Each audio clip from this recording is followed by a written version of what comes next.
मैं पुरुषोत्तम मास का 26वां अध्याय सुनाने जा रही हूँ। ऋषि वाल्मीकि की कथा सुनने के बाद राजा दृढ़धवन ने विनम्रता पूर्वक पूछा, हे मुनिवर, इस व्रत को विधि पूर्वक पूर्ण करने और उसका उद्यापन करने की विधि भी बताइए। तब ऋषि वाल्मीकि बोले, हे राजन, जिसने पुरुषोत्तम मास में जो भी नियम धारण किए हों, व्रत के अंत में उसका उद्यापन अवश्य करना चाहिए।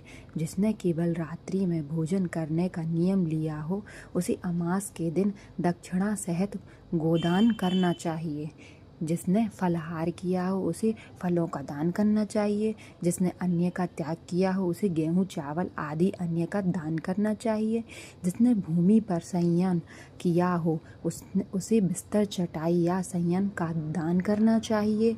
जिसने दीपदान किया हो, उसे अन्य दीपक, घी तथा दीपदान से संबंधित सामग्री का दान करना चाहिए। सामर्थक अनुसार छाता, जूते, वस्त्र तथा अन्य उपयोगी वस्तुओं का भी दान करना चाहिए।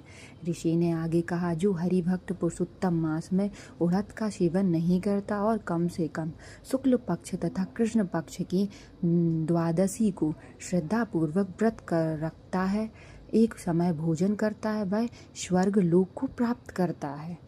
जो व्यक्ति अपने कल्याण की इच्छा से इस व्रत का पालन करता है, वह जीवन में सुख, शांति और आनंद प्राप्त करता है। यह व्रत सभी पापों का नाश करने वाला है।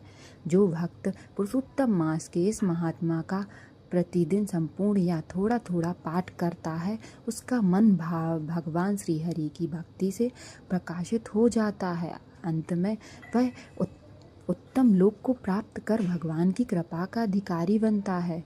श्री पुरुषोत्तम मास महात्मा की जय। श्री राधा कृष्ण भगवान की जय।